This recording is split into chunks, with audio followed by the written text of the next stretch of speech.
To those who can hear it, the sound means death.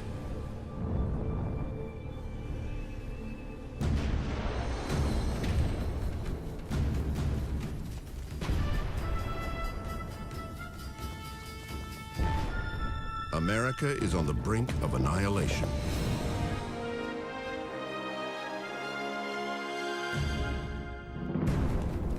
An invading army is at the doorstep of one of the country's largest cities. Its capital has been ravaged, its defenses shattered. Only one thing stands between the enemy force and the nation's destruction: the will of 15,000 men and women determined to defeat America's first invasion.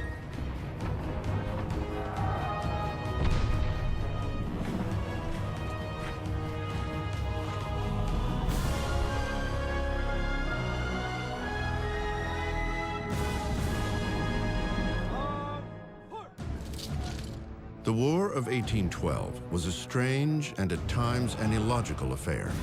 Its reasoning was muddled, its execution mismanaged. It was named for 1 year, but took nearly 3 to fight. Its main cause was no longer a factor before the first shot was fired, and its most famous battle was fought after the peace treaty was signed. Despite these dubious distinctions, the war played a crucial role in establishing America's direction and identity. This second war for independence inspired the national anthem and allowed founding fathers to make way for a new generation of common men with uncommon courage who would lead the nation to its manifest destiny.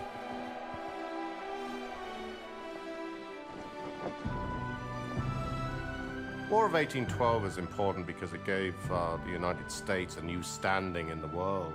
It was 30 years after the American Revolution, and now the Americans had a chance to make a statement to the world and to show that they were truly independent. The War of 1812 is a defining moment for this country. It's the first war, the real big war since the Revolutionary War. Is the country going to survive the test of endurance, resilience, determination, unity? It is the story of a childish nation, which, but for the grace of God and a few soldiers, sailors, Marines, almost never has the chance to reach maturity. The War of 1812 is a story as much about a nation in conflict with itself as it is a clash of countries. Early 19th century America is a loose association of scattered states, bordered by a vast wilderness to the west and miles of ocean to its east. Isolated communities are surrounded by uncharted and hostile territory. Americans are intertwined by one thread: shipping. We think of farmers and pioneers as only growing things for their own consumption, but Americans were deeply involved in commerce, even as farmers. One of the largest employers in this time was the maritime trades, shipbuilding, serving as sailors. This was a huge building block of our economy. But for most of the decade, that way of life has been on the brink of extinction. Great Britain has continually violated America's shipping rights on the high seas. At the top of a growing list of grievances, impressment of Americans by the British Navy. The British at this time are fighting an important war against Napoleonic France, and in order to fight this war, they need manpower for the Royal Navy. So they're stopping American ships on the high seas and forcing Americans to serve in the Navy. There were thousands of British sailors had deserted to the American Merchant Marine for better pay and conditions, and many of them take out citizenship. Britain does not recognize the right of any of its citizens to renounce nationality, and so they reply with the blunt instrument of their fearsome 1,000-ship navy. In 1807, then-President Thomas Jefferson had urged Congress to pass the Embargo Act, a law forbidding foreign commerce. But it backfired, hurting U.S. ports more than it did British trade. The act was repealed, and the impressments continued. In a 6-year period leading up to 1810, they forcibly haul off about 5,000 sailors from American ships. About 1,300 of these are later found to have been born in America. So you can imagine what this did to the national feeling. But impressment reflects a more extensive and dangerous tension between the two countries, something that never really ended after the Revolutionary War. Some of the merchants in the Northeast looked to the British as their great friends in commerce, but other Americans are very aware of a sense of animosity that lasts for decades between the two countries. And we know that the British are very eager to maintain some control in the Mississippi Valley. They are inciting the Indians, they're aiding them, and American settlers feel the British are the reason that they're being attacked by the Indians. The rising tide of resentment was about to become a maelstrom, and at its center was a man who realizes that war is quickly becoming all but inevitable. At just 5 feet 4 inches tall and only 100 pounds, a pygmy as one political foe described him, President James Madison is a slight man, but he is also the towering intellect among the founding fathers and the architect of the Constitution. Madison is a complex guy. He is not very impressive physically, short, he's known as Little Jemmy, but he's got a giant of a brain. This is really one of the most brilliant men on the stage in America at the time. But if you met him, you would think, kind of a cold fish. And I think maybe today we'd call him kind of nerdy, but he turns out to be a pretty capable president. But on June 1st, 1812, Madison will put that sacred document through a new and dangerous trial. This unlikely commander-in-chief will become the first president to ask Congress to declare war.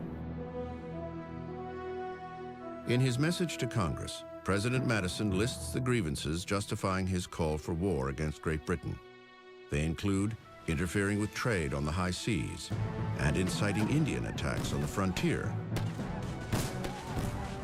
But the issue that stirs the most outrage tops Madison's list. British ships have continually violated the American flag on the Great Highway of Nations and have seized and carried off persons sailing under its protection. They spill American blood within the waters under our territorial control.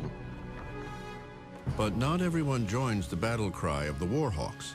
What had started as a clear injustice becomes bogged down in economic and political interests. Madison's conviction reveals a deep schism in a young America. Regions with conflicting interests are about to line up on both sides of the issue, with Madison caught in the crosshairs. Madison thought that the main political problem was the opposition to the war in New England. New England opposed the war as they had opposed all of the commercial restrictions that had gone on for 5 or 10 years because they were especially harmful to it economically. Congressmen from New England and members of the opposition Federalist Party argue that this war would threaten their seaport-based livelihood. They accuse the president of embroiling the U.S. in a pointless and costly conflict. Despite the chaos that grips Washington, on June 18, 1812, Congress acts on the president's request. Every Federalist casts a nay vote, but Mr. Madison gets his war. For many, it still remains an unpopular cause. Days later, demonstrators clash in the streets of Baltimore. Dozens are killed or injured. But for Madison, there is no turning back.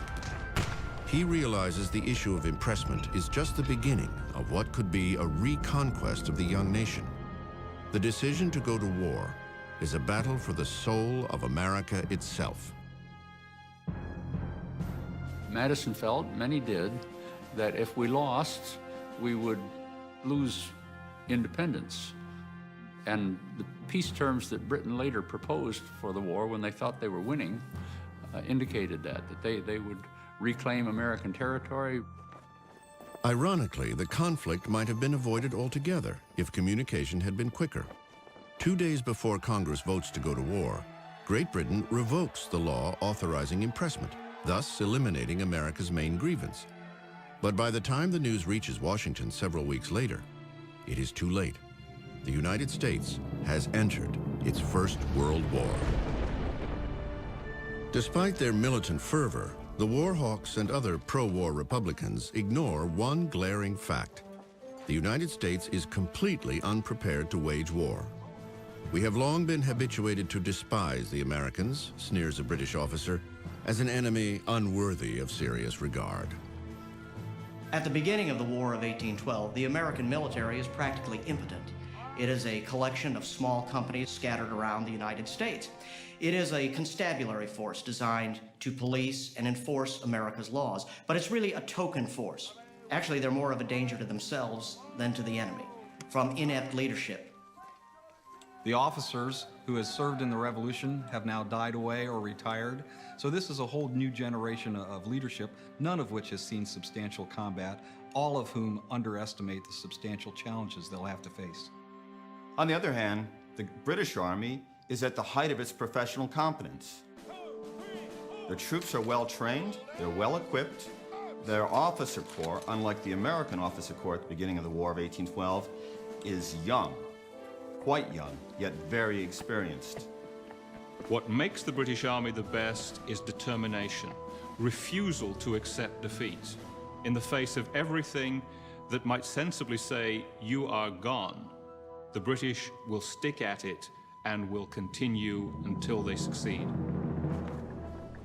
And yet another glaring drawback faces the United States.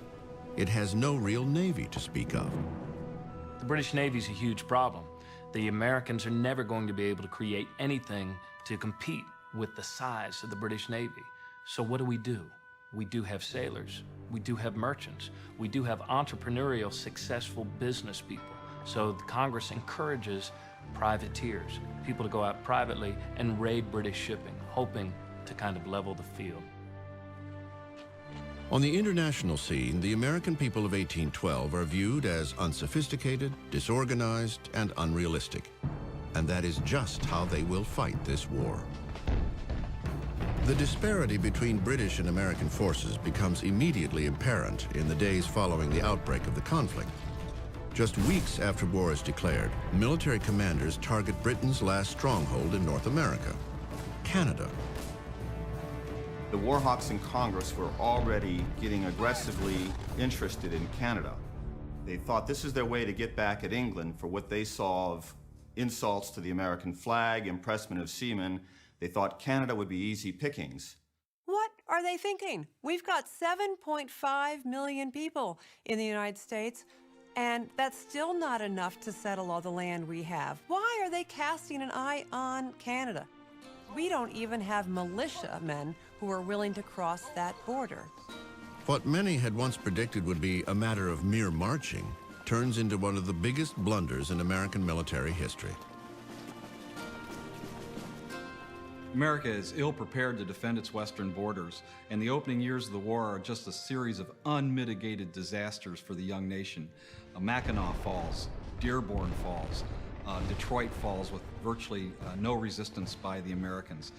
America simply cannot stand up to the military force of Great Britain during this time. Of all the forts to fall, Detroit is the most disastrous. 2,000 men surrender without firing a single musket.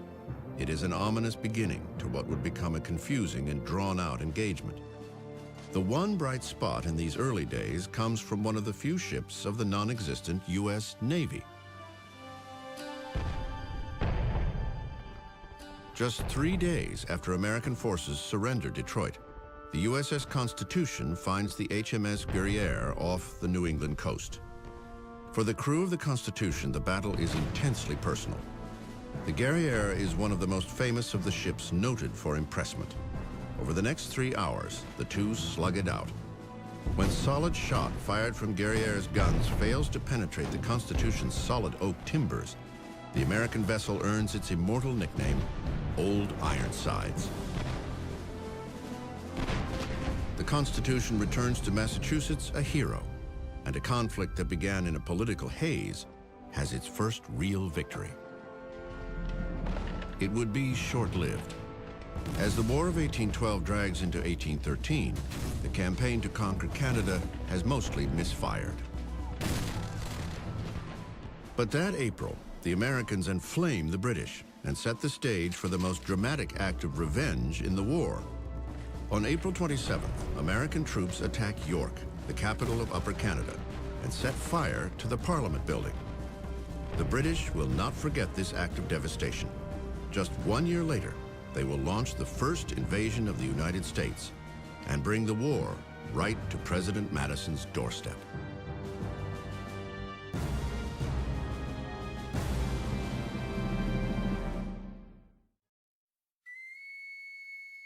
From its outset, the War of 1812 has been of secondary concern to the British. For the previous 9 years, they've been preoccupied in an epic war against the greatest military genius of the age, Napoleon. With the war going on against Napoleon in Europe, the British are very tight on what soldiers can be sent over to the Americas. They have a few regiments in the country, the one stationed in Canada, of course. So the main thing is a holding action. Once America has been stopped from the invasion of Canada, there's very little that Britain can do until Napoleon is out of the way. In early 1814, the British finally defeat the French emperor. That July, thousands of battle-tested redcoats set sail for the Chesapeake Bay to launch the first invasion of the United States. American troops, who have been fighting in mostly poorly trained and poorly equipped militias for almost 2 years, are about to face a force unlike any they have ever seen. The British have every reason to expect victory. For the past year, the British fleet in North America has been tightening its blockade of the Atlantic coast. Leading the offensive is a man for whom America's destruction is a personal vendetta, Vice Admiral Sir Alexander Cochrane. Sir Alexander Cochrane has a very strong distaste for anything American. This is actually brought about because he had a cousin killed in the American Revolution. He himself was in the Navy at that time and fought against the Americans, and this has conditioned him to have what would really be seen as almost an obsession about the Americans. In 1814, from the deck of his flagship, Cochrane had issued orders that reflected the pending British onslaught and his personal obsession. Destroy and lay waste such towns and districts as you may find assailable. I want to give the enemy a complete drubbing before it's all over. Vice Admiral George Cockburn carried out Cochrane's orders with merciless efficiency. There's an interesting quote from Admiral Cockburn where he suggested that Americans should be treated like a naughty spaniel. That is to say, if it snaps at you, you hit it on the nose. And this is exactly what he was doing. In the spring and summer of 1813, Cockburn launches raids at will along the Chesapeake, plundering villages before burning them to the ground. It is just a sampling of things to come. The British are wreaking havoc on the American countryside. There's virtually no opposition. The American military presence is not in the Chesapeake in the way it should be. All important regular assets are up along the Canadian border. So it's up to the Maryland, Virginia militia to defend an extensive border. They can't keep up. Some of these soldiers are just thugs. They are burning homes. They are raping women. The countryside is devastated. The people are horrified. It's almost like a game to Admiral Cockburn. Let's see what we can get away with here. The fear of more British raids and news of thousands of redcoats on the way soon reaches the capital. This new attack is a complete surprise for Madison. His administration is in turmoil, and he hesitates to act, mainly because of one man. The capital remained undefended, and the principal reason was the Secretary of War, John Armstrong. He was one of those characters history throws up time and time again. Men who believe that their judgment is best for everybody else, even when reality to the contrary stares them in the face. By God, they would not come with such a fleet without meaning to strike somewhere. But they certainly will not come here. What the devil will they do here? Armstrong insists the British will strike Baltimore, a major commercial center, not the capital. But President Madison responds to the growing panic gripping Washington and overrides Armstrong. He creates the 10th Military District, an area encompassing Washington. and selects a political appointee, William Winder, to lead this new defense. Winder has very little real power. He's inexperienced, and it doesn't help to have a Secretary of War who's not willing to cooperate. As a result, Winder has probably 500 regular troops at his disposal and no militia, because the Secretary of War will not let him call out the militia from Maryland and Virginia unless of dire immediate emergency. That emergency becomes a reality on August 19th, when 5,000 British troops land at Benedict, Maryland, less than 25 miles from Washington. The path to the capital is clear. The capital itself is like tethered prey.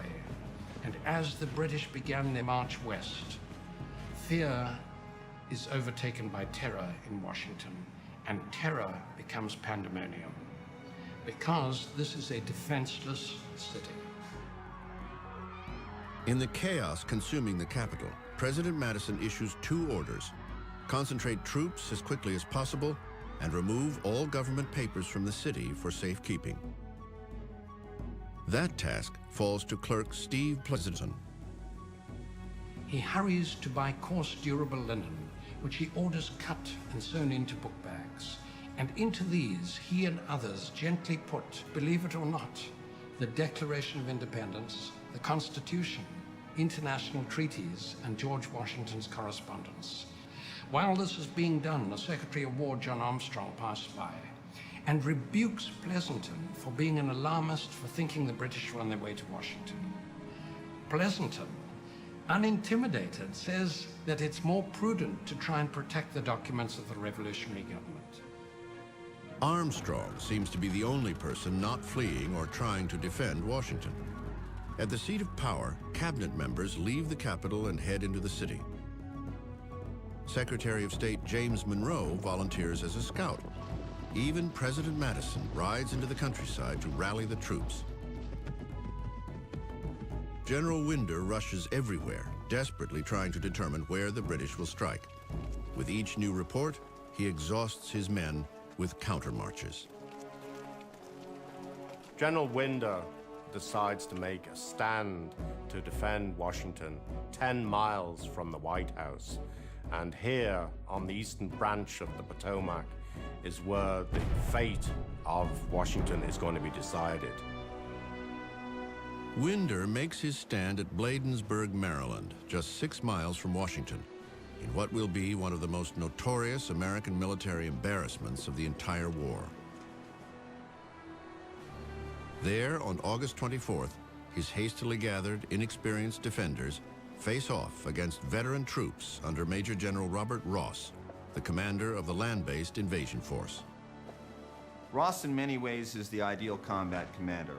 He's aggressive, he's brave, and he leads at the head of his troops. He doesn't expect anyone to do something he's not willing to take on himself. On Ross's order, British troops advanced toward the first of 3 American lines.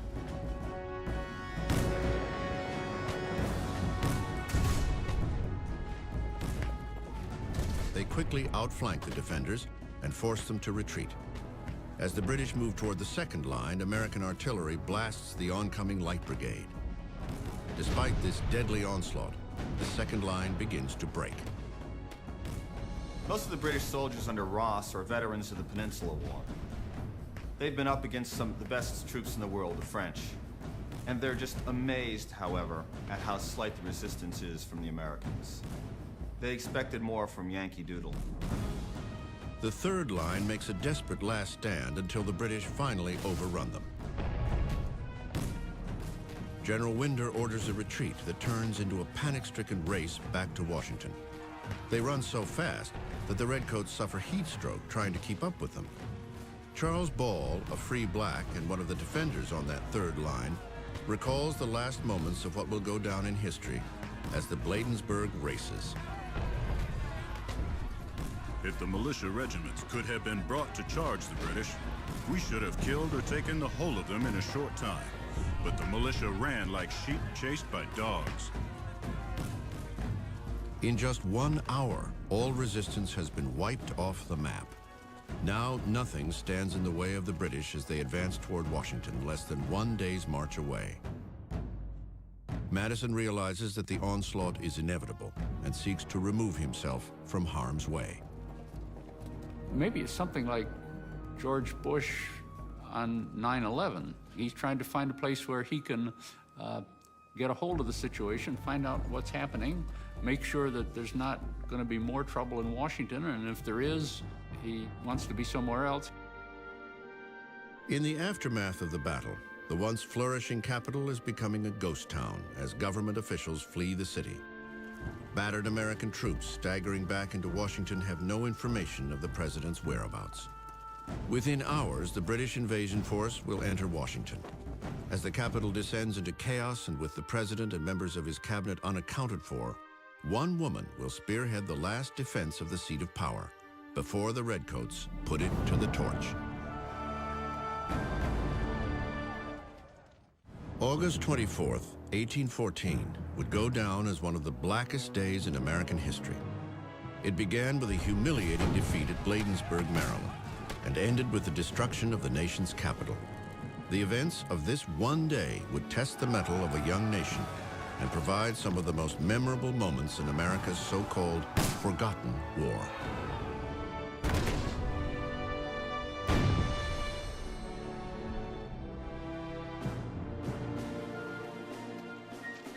While the British overrun American forces and advance on Washington, just 6 miles away, one woman remains firmly entrenched in the White House, the First Lady, Dolly Madison.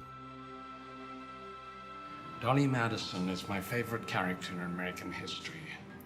And the reason is this woman is not only courageous and heroic, risking her life to save things for posterity. This is a woman who is beloved, the most beloved woman ever to occupy the White House, admired and respected by the rich, absolutely beloved by the poor. Dolly and James Madison make up one of the oddest couples in Washington. While the president was bookish and introverted, she was the life of the party. She loved to dip snuff, play cards, and scoop ice cream, all while modeling the latest fashions. But don't think of her as someone who is superficial. People think of her as someone that they respect. They understand that she has the ability to bring out the best in her husband. She makes the president more approachable. She helps bring factions together within the Republican Party. She's a very astute and very charming First Lady. But within hours, the British would be at the doorstep of the house she had transformed into the center of Washington society. She receives word from her husband, who's out rallying troops. Evacuate the White House.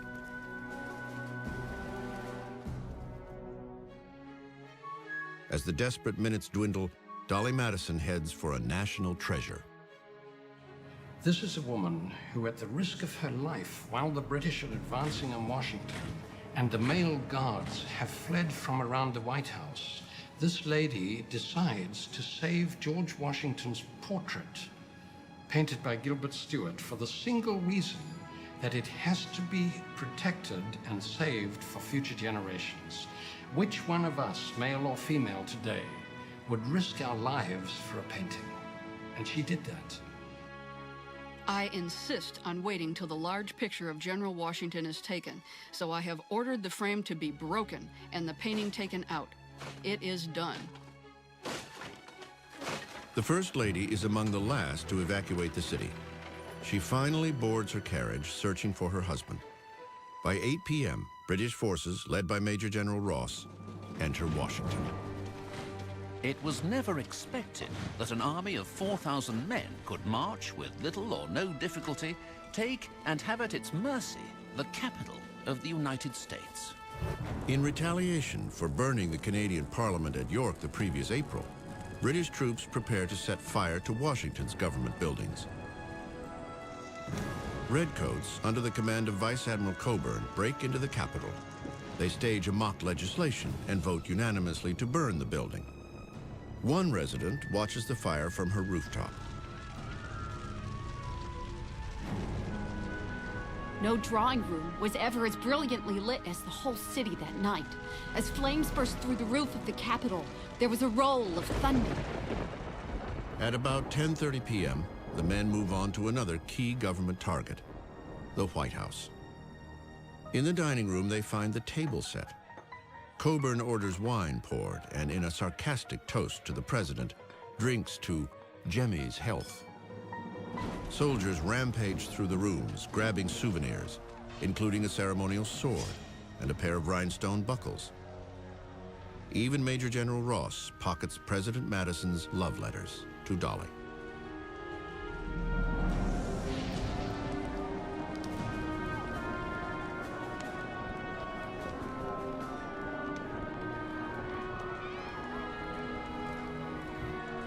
Outside the mansion, the Redcoats pitch their torches through the windows, engulfing the White House in flames.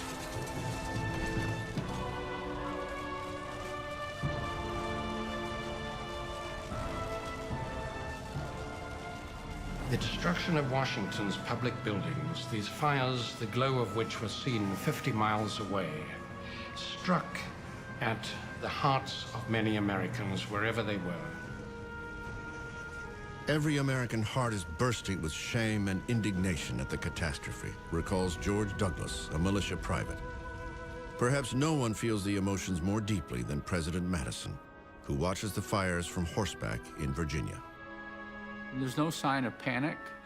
There was intense concern about making sure the government didn't fold up, and he felt, of course, a responsibility.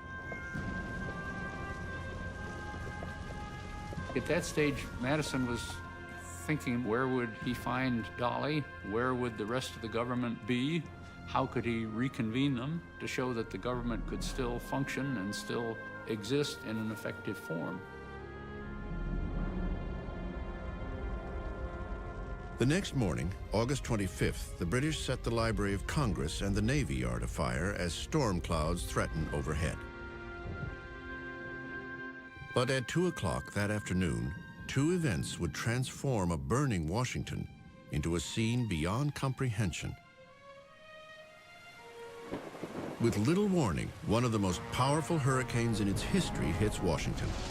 Lightning splits clouds open as gale-force winds tear through the city. Out of nowhere comes this uncanny storm, which not only dumps a tremendous torrential downpour, but it rages against this British column. One redcoat recalls the fury of this perfect storm. Our column was completely dispersed, as if it had received a total defeat. Some of the men flying for shelter behind walls and buildings, and others falling flat upon the ground to prevent themselves from being carried away. Such was the violence of the wind that two pieces of cannon were fairly lifted from the ground and borne several yards away. What has started out as a blessing is about to become a catastrophic event of epic proportions. As the hurricane wreaks destruction throughout the burning city, a tornado suddenly appears from the sky and shears through the center of the Capitol.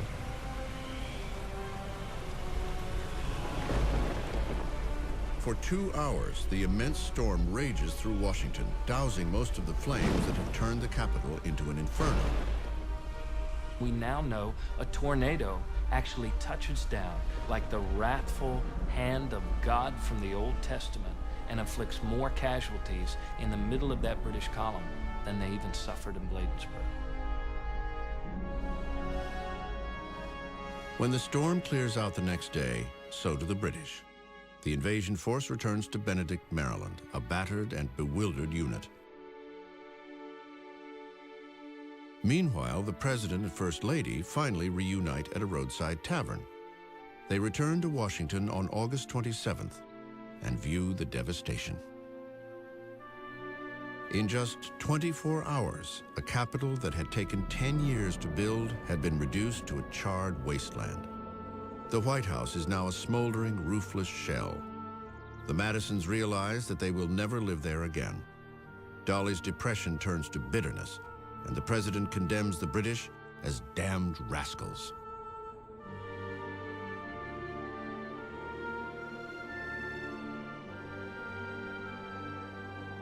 Madison suppresses his anger by riding through the streets of the charred city.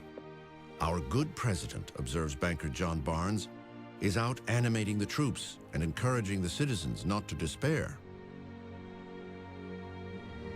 In some ways, the war was the making of Madison as a president that connected to the people. He always was a brainiac. But with the burning of Washington, he is connecting to people in a very heartfelt way. He cares about them. He gets a sense that his constituency actually responds to him as a person, and that's the first time. He was a pretty formal guy. Madison had just gone through a trial to rival their own. He had never been in good health, but now he had just spent 4 days on horseback with little or no sleep, rallying troops and doing what he could to defend his country. Some Washington citizens urged the president to relocate the capital to Philadelphia, but he refuses. Instead, Congress meets in a hotel while the president calls a cabinet meeting in the post office, the only government building spared. Madison confronts his Secretary of War, John Armstrong, who many blame for leaving Washington vulnerable to attack. Armstrong resigns. Madison replaces him with Secretary of State James Monroe. Yet Secretary Armstrong was prophetic on one point. He had insisted that the British would strike Baltimore. But word of Washington's devastation has already reached the city, and there the Americans would be ready and waiting. September 10th, 1814. Just 2 weeks earlier, Washington was decimated, its army virtually non-existent. The destruction of Washington has spread fear over the Chesapeake Bay, especially in Baltimore, a city the London Times calls a nest of pirates. And it's from here that the privateers, those little sailing ships, have gone out to seize British ships so that the captains and the crew can get the prize money. And that's why this city is deliberately targeted by the British. Baltimore had seen violent anti-war demonstrations 2 years earlier, but now the city finally galvanizes and prepares for an attack. George Douglas, a local merchant, expresses the view of many. The horrible mismanagement at Washington has taught us a useful lesson, and we must be worse than stupid if we do not make proper use of it. The city's leaders appoint Samuel Smith, a Revolutionary War veteran and the Major General of the Maryland Militia, to lead Baltimore's defenses. Sam Smith's in an interesting position. His job is to grab them by the lapels and to shake them out of that sense of dread and that sense of doom and that sense of defeat, and to challenge them to believe enough in themselves and in their neighbors that this is our time. This is America's time. This is Baltimore's moment to step up. This is either our beginning or our end as a country. Smith's appointment ignites yet another dispute. To William Winder, the hapless commander of Washington, Smith represents a more direct threat to his authority than the British. But Smith wants to avoid another disaster. And that means Winder must go. Winder, being a regular officer, now knowing that he's being usurped by a militia officer, naturally becomes incensed. But Sam Smith is not one to be easily trifled with. And so when Winder begins to protest, to cut to the chase, Smith says, "I'm telling you how the cabbage gets chewed." And at that point, there's its done deal. With Winder out of the way, Smith takes advantage of the British Army's slow advance to rally the entire city and bolster Baltimore's defenses. Merchant George Douglas notes the city's dramatic transformation.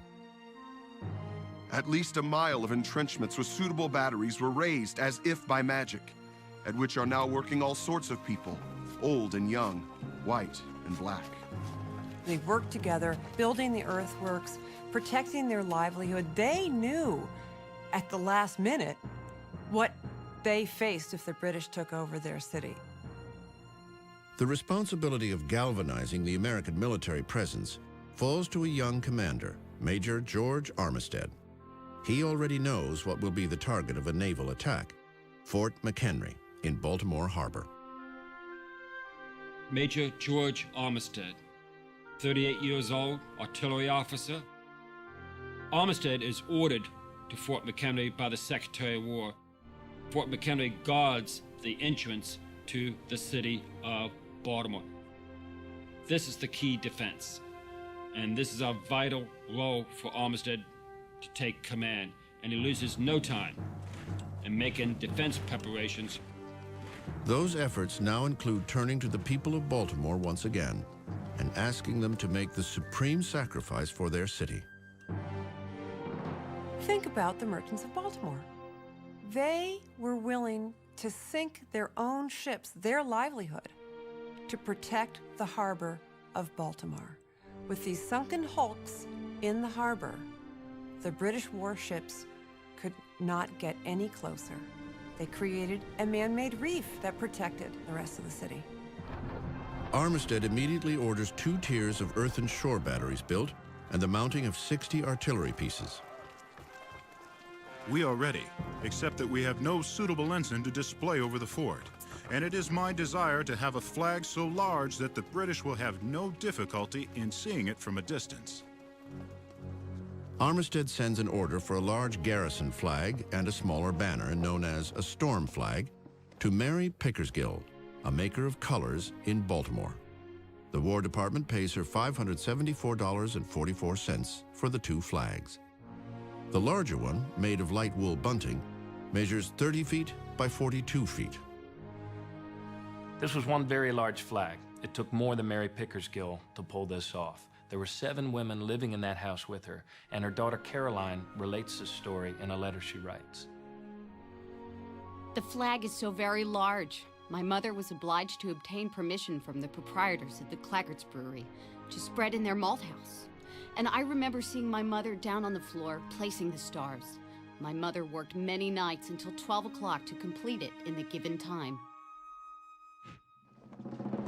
Soldiers hoist the new stars and stripes over Fort McHenry, capping the defensive preparations of Baltimore. As the largest flag in the country, it satisfies Major Armistead's order. The British will have no difficulty in seeing it.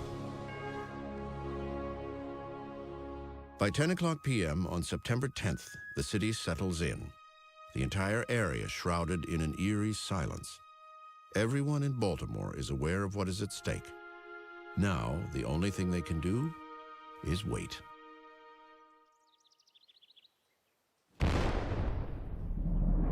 At noon, an alarm cannon blasts a warning to the city, shattering the quiet of a Sunday afternoon.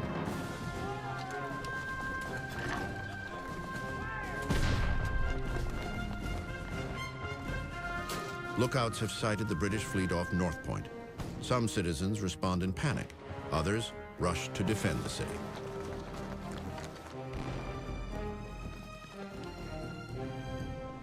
The attack on Baltimore calls for a combined land and sea assault.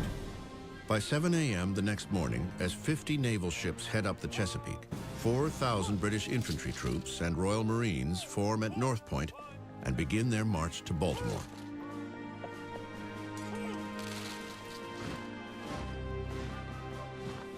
Marching in the hot, humid conditions of a Chesapeake Bay summer would be hard enough as it is, but marching in a woolen uniform with equipment, musket, 60 rounds of lead balls, haversack, knapsack, water canteen, was absolutely draining to the soldiers.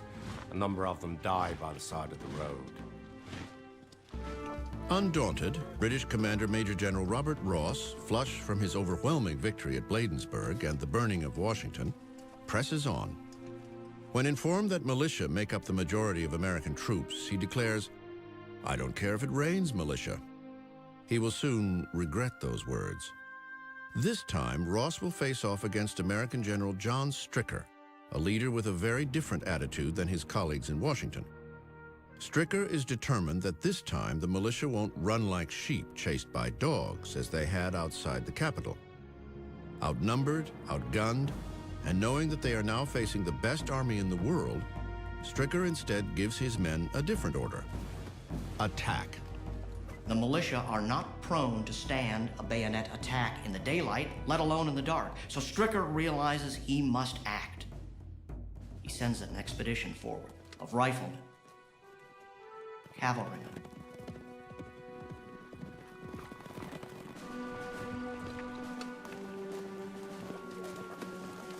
they detect the British, and they begin to fire.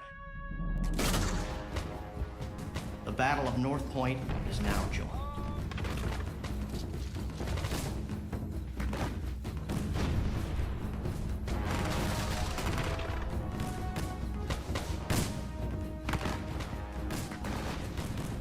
As the fire intensifies, General Ross rides up to assess the situation.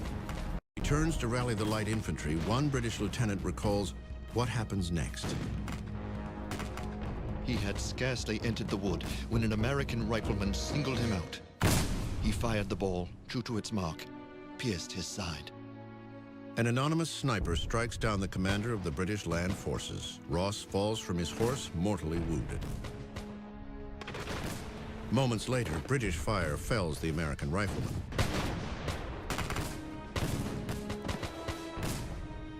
Growing weaker, Ross issues his last order. He yields command to Colonel Arthur Brooke, then dies. News of Ross's death quickly spreads through the ranks.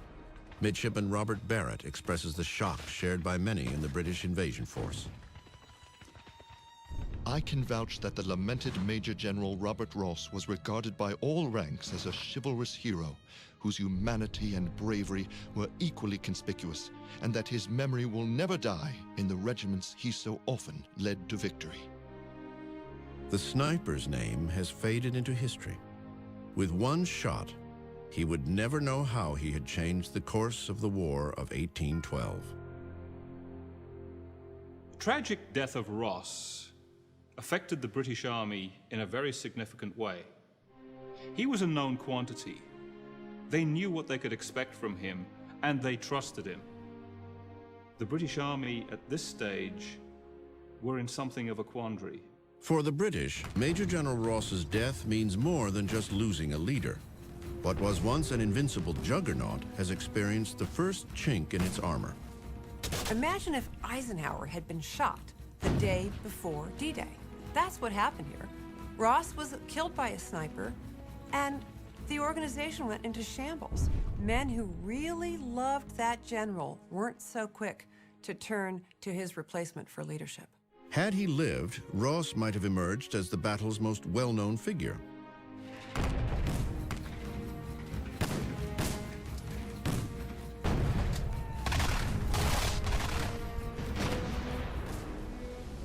But now, that distinction will belong to a lawyer detained on an American truce vessel several miles away.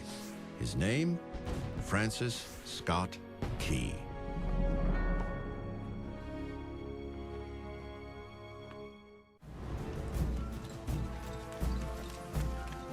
The British invasion force continues its combined naval and land attack on Baltimore. Their battle plan suffers a significant early blow when a bullet from an American sniper kills General Robert Ross. The loss of their commander has sent shockwaves through the British Army. Ross is temporarily replaced by Colonel Arthur Brooke, an able but cautious leader. The British quickly realize that this will be a very different battle than the one just a few weeks earlier. Brooke is in a quandary. He's against a much stronger American position than at Bladensburg. Stricker knows his business. Stricker anticipates Brooke's moves. He seems to read him like a book. As a result, every time the British columns move against the American position, Stricker dispatches troops in reserve to flesh out and harden up that defense. To breach Stricker's defense, Brooke orders an artillery barrage. Bursts of projectiles and Congreve rockets cause confusion in the American ranks. Through clouds of musket smoke, British Lieutenant George Gleig remembers the fog of war. Volley upon volley having been given, we were now advanced within less than 20 yards of the American line. Yet such was the denseness of the smoke that it was only when a passing breeze swept away the cloud for a moment that either force became visible to the other.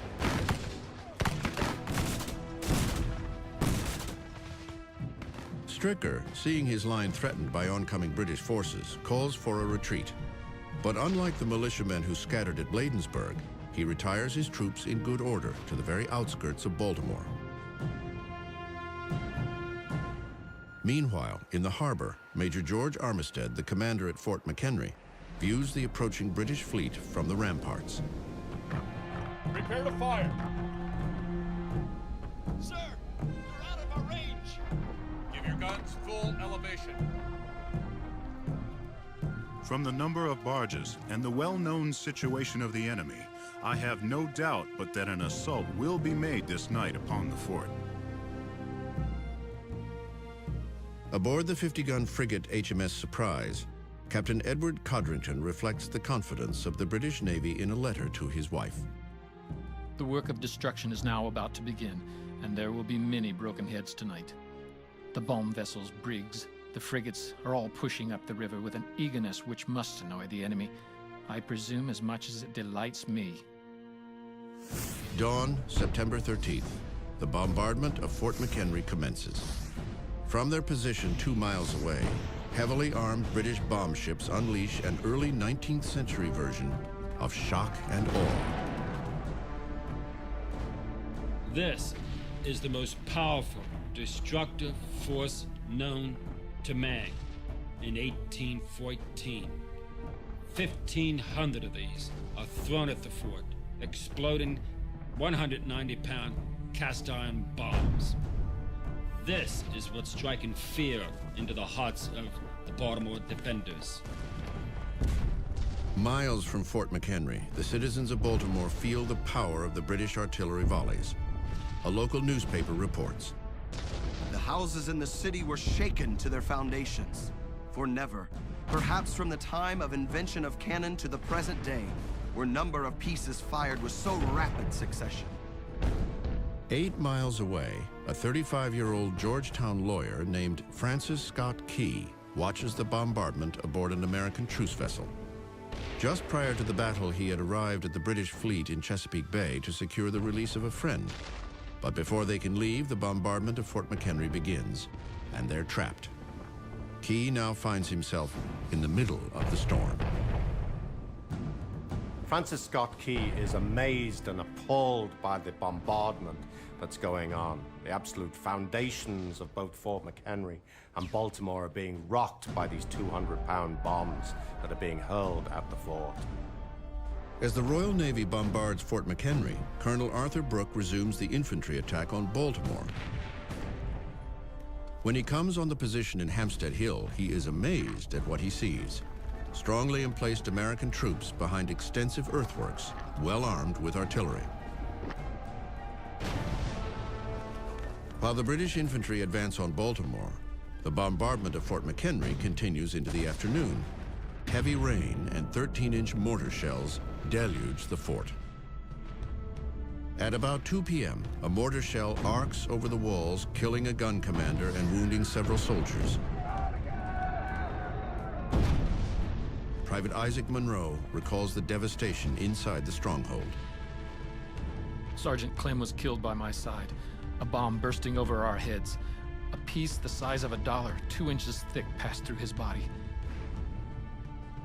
Moments later, a bomb makes a direct hit on this powder magazine, where over 250,000 pounds of powder are being stored. This is the main powder magazine for the defense of Baltimore itself. If this goes, the entire fort will go. If the fort goes, the city may very well fall. But miraculously, the shell fails to ignite, saving Fort McHenry from utter destruction. Despite the unprecedented onslaught, American troops inside the fort counter the attack with lethal force of their own.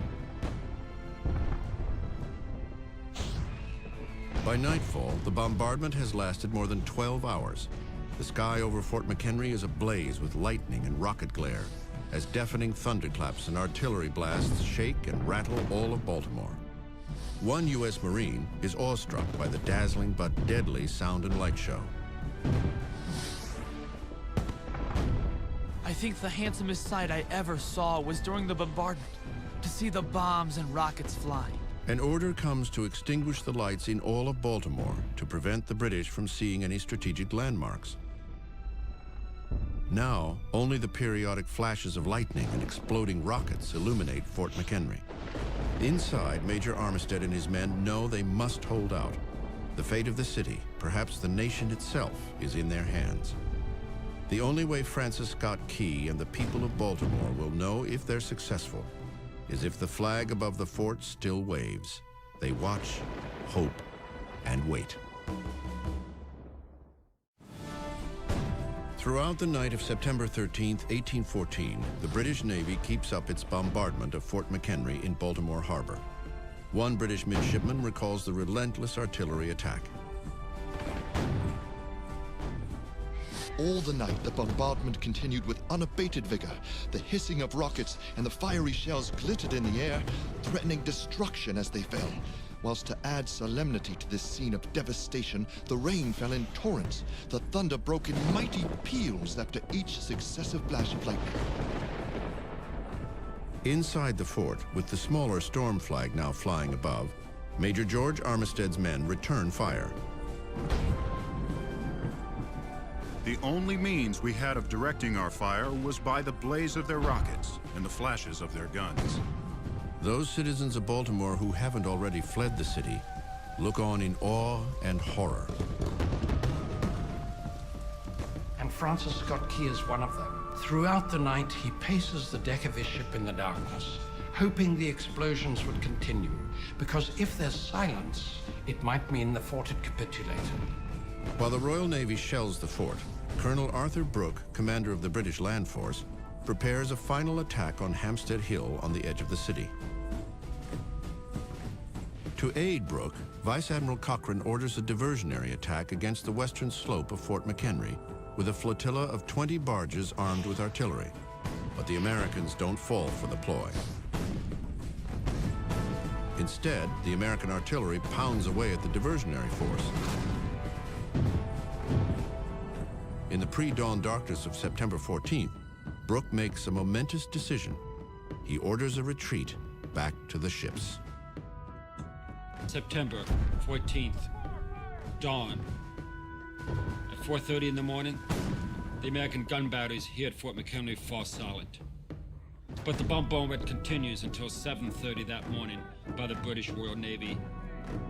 And then after 25 hours of intense bombardment, silence covers the waters of the Patapsco River and Baltimore Harbor. That silence follows the order to stop the bombing of Fort McHenry. The nighttime flotilla operation had failed. All the while, the ragged, rain-soaked storm flag still waves defiantly over the fort's ramparts. Cochrane understands that to continue fighting is futile.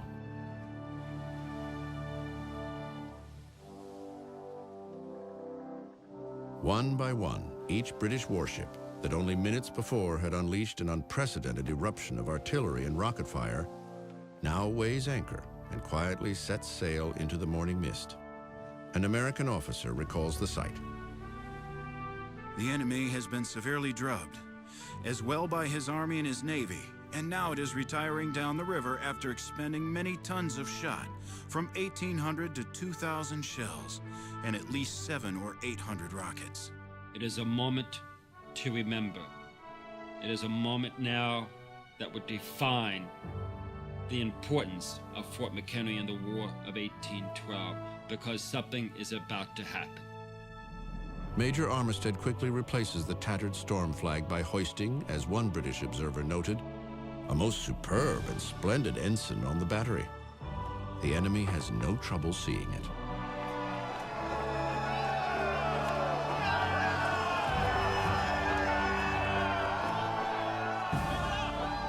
But gradually, the morning mists began to clear, And once more, Key makes out the stars and stripes still flying above Fort McHenry.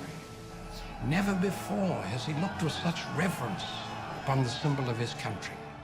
Francis Scott Key, a reluctant patriot himself, a person who was not terribly political and somebody who was against the war itself, finds himself an eyewitness to this moment in American history. I saw the flag of my country waving over a city, the strength and the pride of my native state. And does not such a country and such defenders of their country deserve a song? Key takes out a letter from his pocket and jots down a few verses. Oh, say can you see by the dawn's early light. The British release Key later that morning. He returns to Baltimore and continues to work on his poem. What so proudly we hailed at the twilight's last gleaming. A few days after the bombardment, Key's poem, Defense of Fort McHenry, is printed on handbills and distributed throughout Baltimore.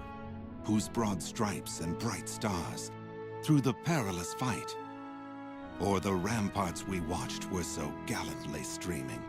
The poem is put to the melody of To Anacreon in Heaven, a popular British drinking song from the late 1700s.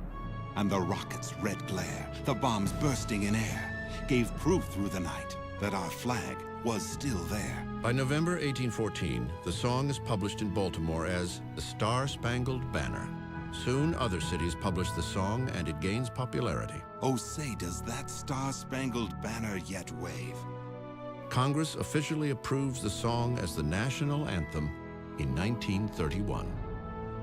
For the land of the free and the home of the brave.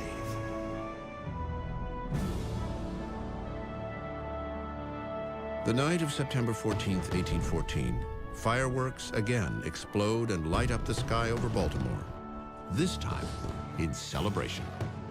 So there were huge celebrations, fireworks and dancing, and the best letter that was written at the time came from a lady in Philadelphia who wrote to her father, and she said, "Papa, there are loud huzzahs, that's hurrahs, in the streets. General Ross is killed, Baltimore is saved." There were fears, she wrote in another letter, that the Americans might have to swear allegiance to the British crown again. That's how high the stakes were to some people. But an entire ocean away from Baltimore, a major development takes place that will affect the course of the war. British and American representatives begin peace talks in Ghent, Belgium. The first efforts to negotiate happened in the middle of 1813 when the Russians agreed to mediate a settlement between Britain and the United States. That didn't amount to anything. Madison had the commissioners stay in Europe and try to work on peace some other way. Both sides want to negotiate from positions of strength. To counter the growing American momentum, British Vice Admiral Cochrane plans an assault on New Orleans, the gateway to the North American interior. A victory there would allow the British to link up with Canada and control the United States from the north, south, and west. But one man stands in their way. His name is Andrew Jackson.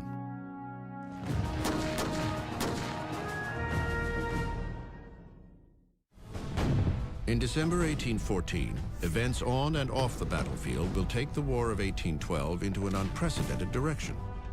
While representatives of the U.S. and Great Britain continue to negotiate a peace agreement in Ghent, Belgium, anti-war Federalists from New England meet in Hartford, Connecticut, to discuss an alarming idea: secession from the United States.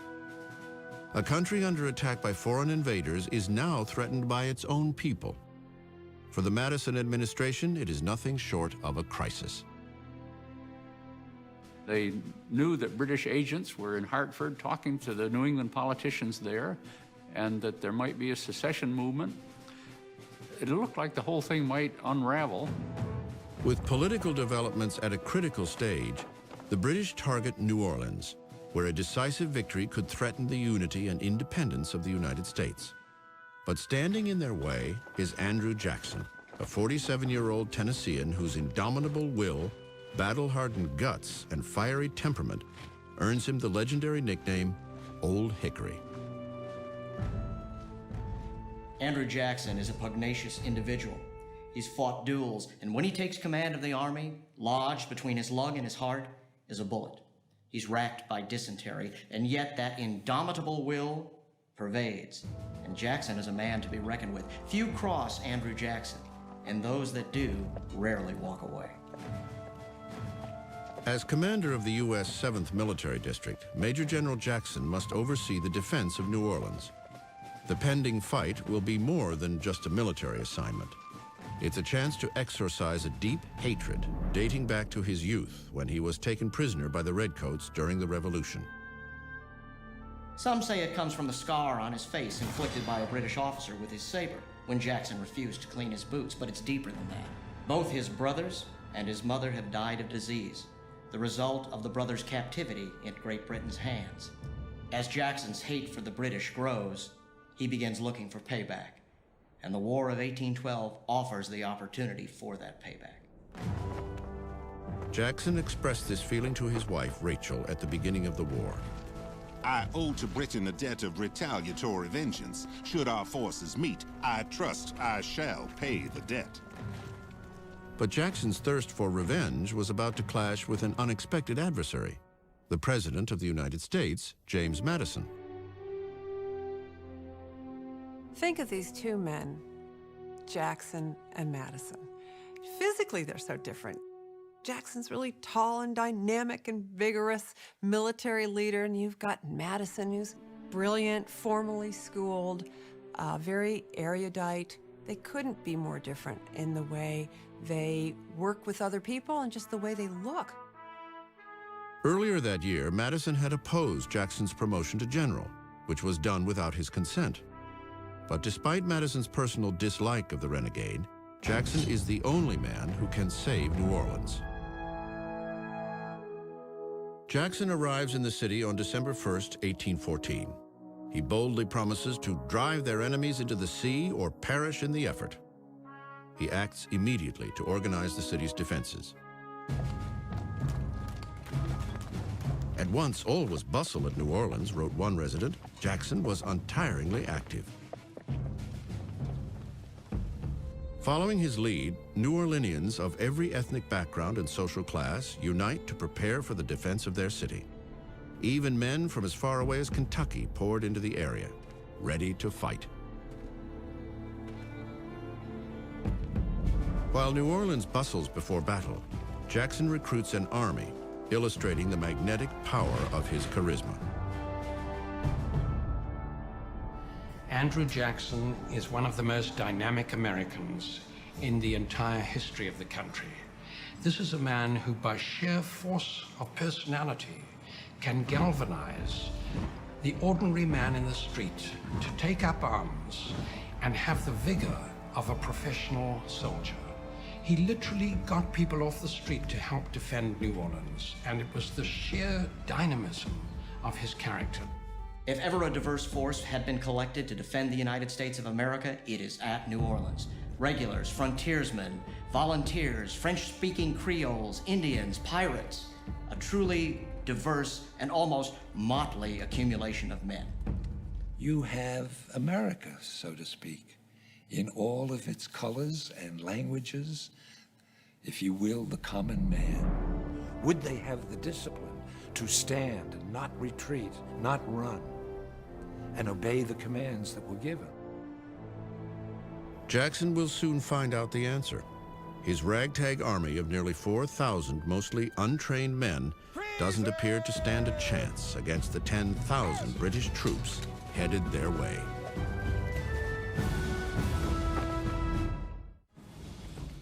By December 1814, the British invasion force has a new commander of ground forces, Major General Sir Edward Pakenham. Sir Edward Michael Pakenham is one of the most popular officers in the British Army. He's won a great reputation wherever he served. So this is a man who the troops really look up to. On December 12th, fishermen sight the British Armada at the entrance to Lake Borgne. When the news reaches New Orleans, citizens panic, but Jackson doesn't. Instead, he puts the city in lockdown. Establishing some kind of order so that a resistance could be established against an invader necessitated, in his mind, the declaration of martial law. Because he really thought that the native population would cooperate with the British, would just say, take over the city, don't burn it, please. Don't do anything, that would harm us. And Andrew Jackson was determined, I think, to burn the city himself if necessary. But he wanted those people to stand with him, behind him, to repel the British invasion. On December 14th, as the British advance towards New Orleans, they engage a small American gunboat flotilla on Lake Borgne. Outnumbered and outgunned, the Americans stand and fight until nearly every man is killed, wounded, or captured. The action slows, but does not deter the juggernaut. An advance column sludges through swamps and bayous until it reaches the Villeray plantation, about 8 miles from New Orleans. First, the British capture several members of the local militia. Then they decide to wait for the main body of the force to catch up, instead of heeding the advice of their officers to press on and take the defenseless city by surprise. It's a mistake they will soon regret.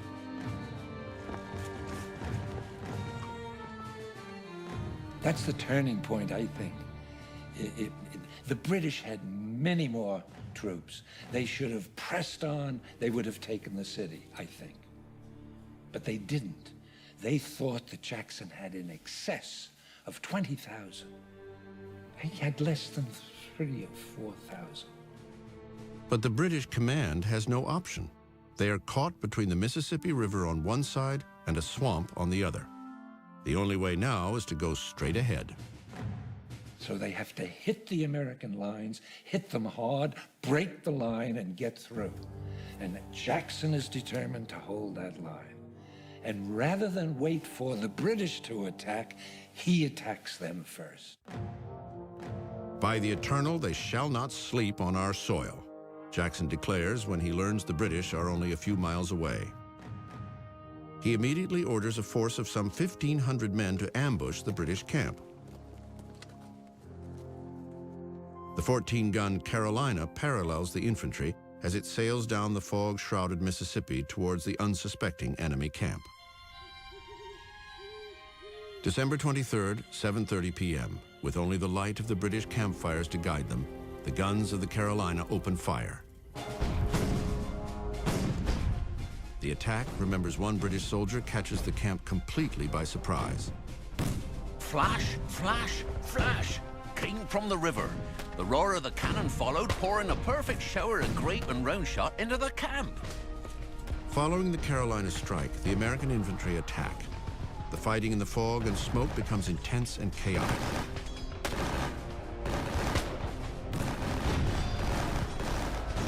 Soldiers clash with bayonets and fire at point-blank range. Some of the untrained militia fire back wildly and hit their own men in ferocious hand-to-hand combat. British units counterattack, forcing the Americans to withdraw. Less than 24 hours later, and 6,000 miles away, the British and the Americans come together, not on the battlefield at New Orleans, but at the peace table at Ghent. The Treaty of Peace is signed in Belgium on Christmas Eve, 1814. But it takes 4 to 6 weeks for word to cross the Atlantic in those days, too late for armies squaring off at New Orleans. While peace is at hand, both sides prepare for what will be the bloodiest battle of the war. Andrew Jackson organizes his force in a ditch just 5 miles from the city. Here we shall plant our stakes, he reassures his men, and not abandon them until we drive these redcoat rascals into the river or the swamp.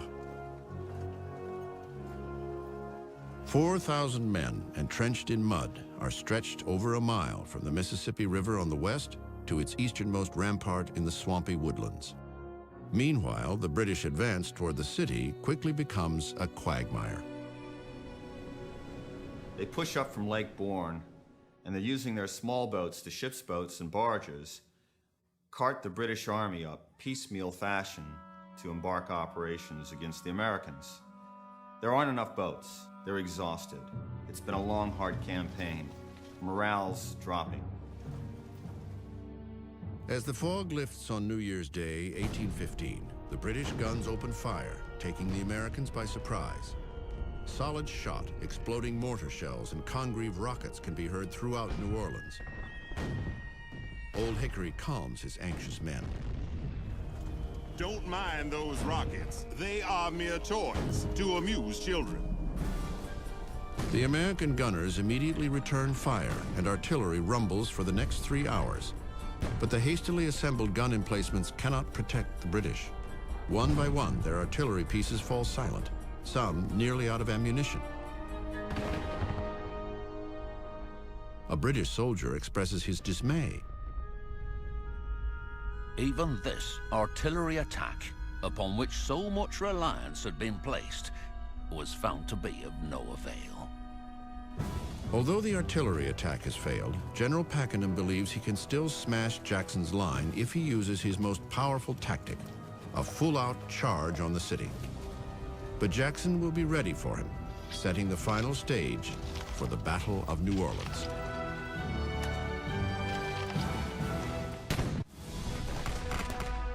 On January 7th, 1815, after weeks of holding off the British invaders, Andrew Jackson's ragtag army of 4,000 men lie in wait. At any moment, the inevitable attack will begin. The Battle of New Orleans will be the climactic showdown of the War of 1812.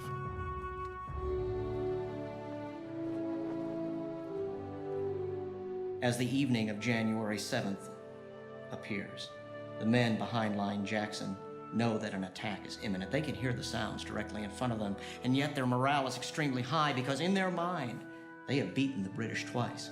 And they feel themselves almost invincible, each man relying upon that piece of wall that he himself has constructed. And it is their morale coupled with good luck which will turn the tide of the battle. Just outside the city, thousands of reinforcements led by General Pakenham intend to overwhelm the Americans with sheer numbers and take advantage of a glaring weakness in their defense. Jackson's line appears weakest on its flanks. They can be easily turned, or at least so it's thought. And if those flanks can be turned, the American line will disintegrate and be rolled up and become untenable. Pakenham devises a well-coordinated attack along the American line. Nearly 1,000 men will cross the Mississippi on the west bank, attack the American artillery batteries, and turn the guns on Jackson's own men. With the West Bank taken, General Pakenham can begin his main attack.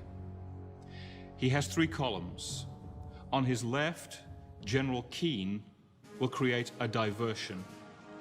On his right, General Gibbs will have the main column of attack and will have the job of storming over Line Jackson and taking that position.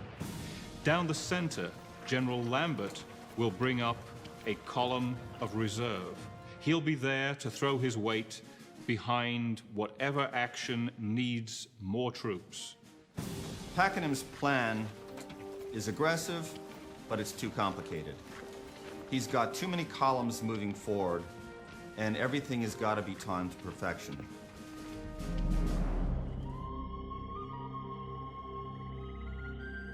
In the pre-dawn mist of January 8, 1815, the British begin their advance. From the start, problems plague Pakenham's troops.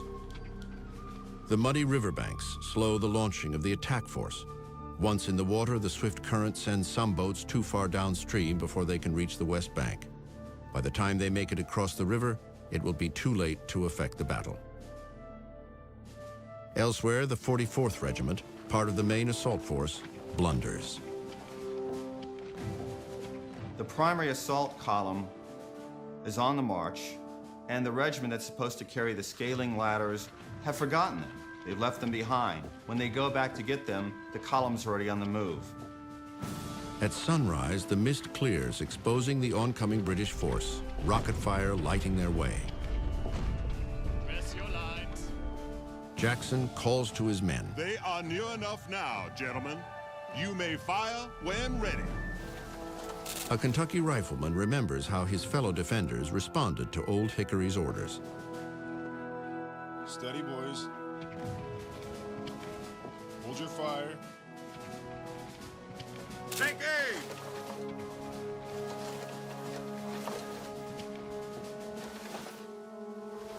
Fire!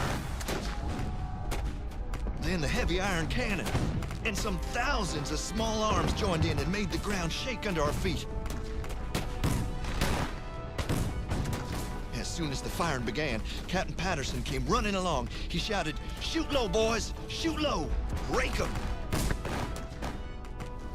These Americans, instead of fleeing, stood there and decimated the British line.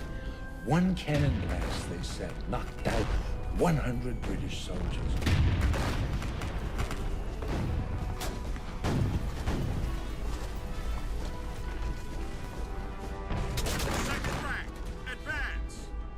And the Americans fired right into the faces of these men. It was like roaring hell, said one commentator. The confusion in the British ranks spreads among one column led by General John Gibbs. Instead of rushing the Americans head on, they pause to return fire, including the 44th Regiment. It is a fatal mistake witnessed by a British officer. Instantly, the whole American line, from the swamp to the point past its center, was ablaze. In less time than one could write it, the 44th Foot was literally swept from the face of the earth. Gibbs's column continues its advance. Soldiers scramble into the ditch in front of the American line, but without extra ladders, they cannot scale the rampart and become easy targets for Americans pouring fire directly into the column. Panic breaks out and erupts into widespread chaos. Gibbs rides forward to rally his wavering men, but gets caught in the deadly fire and falls from his horse, mortally wounded. Soon after, General Keane also goes down. As the British command begins to crumble, Jackson exudes a calm confidence, observing the battle near the center of the American line. But while the center and the left hold strong, the right remains vulnerable.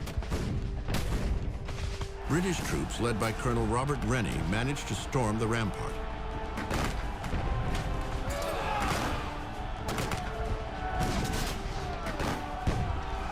Bayonets clash and gunshots fire at point-blank range in hand-to-hand fighting. At this crucial point in the battle, the British have their best chance to break through the American line. But without reinforcements, Rennie is a dead man as soon as he begins his charge. The commanders of the two primary columns have been mortally wounded or killed.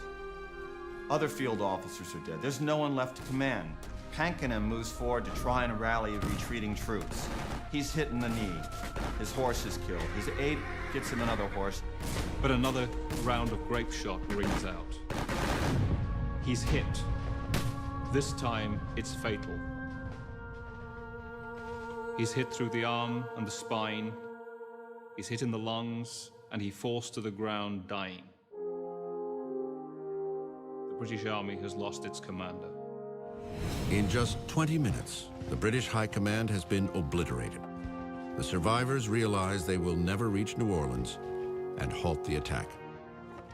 Improbably, Old Hickory's ragtag army has just trounced the world's best fighting force in little more than 2 hours. When the battle was over and Jackson came out to see, the carnage, there were some men on the bottom, on the ground, who were still alive, and their arms and legs started to come up through the bodies of the men who had fallen on top of them. And Jackson said it reminded him of the resurrection, when the dead will rise. from their graves. It was quite a scene.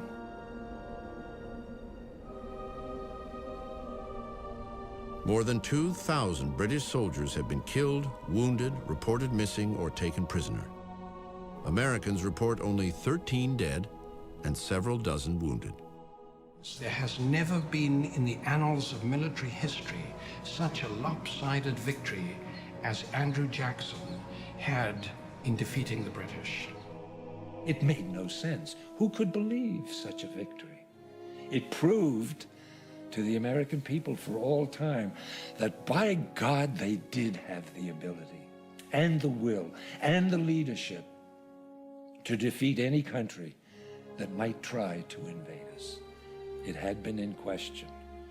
No more, thanks to General Andrew Jackson and the men and women who fought in the Battle of New Orleans.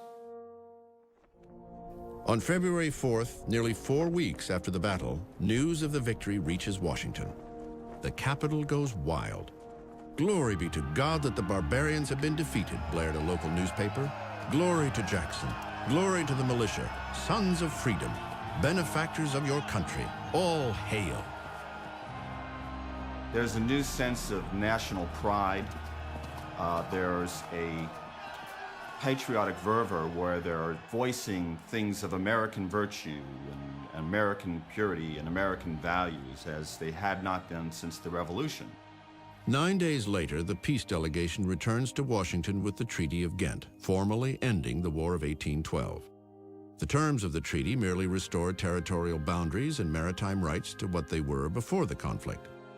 Ironically, the treaty doesn't resolve the chief cause, impressment, which had ceased to be an issue with the end of the Napoleonic War. Congress ratifies the treaty on February 17th. This War of 1812 started for seemingly such small reasons, will end up defining modern America. This war will confirm manifest destiny. It will lead America into the new age. The result of the war enormously changed the capacity of the United States to exist as an independent country under a Republican Constitution. John Adams himself said that Madison's conduct of the war and the way it ended gained more glory for the country than all of his 3 predecessors put together. John Adams was not used to giving praise when it wasn't deserved. Both James Madison and Andrew Jackson, unlikely allies, are hailed as heroes. Despite their flaws, the strengths of these 2 men would reverberate far beyond the War of 1812. Together, they would embody the personification of a new republic. These 2 very different men are able to bring Americans together and help them get through this very difficult time, because their leadership and their beliefs represent a very broad spectrum when you put them together. That's going to be the future of America. News of the victory spreads a euphoric nationalism throughout the country. But not everyone is celebrating. Those who oppose the war are about to pay dearly. The Federalist delegates who had pushed for secession are labeled as traitors. But for Andrew Jackson, the savior of New Orleans, his heroic exploits catapult him from the battlefield to the White House as the nation's 7th president in 1829. His election confirms the coming of age of a new America, forged by men who shaped the times through which they passed.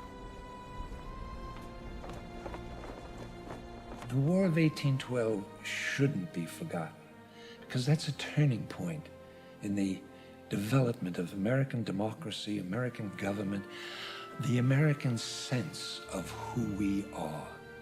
It was the one moment that we needed psychologically to prove that we had a right to exist as an independent and free nation. And we did it at that time. After the War of 1812, we proved we were here to stay. And that's why I think it should be remembered by all Americans today. History remembers the War of 1812 as the Forgotten War. It is a story of courage, endurance, and a little bit of luck. Forged by fire, united by will, a young nation defied the odds and won.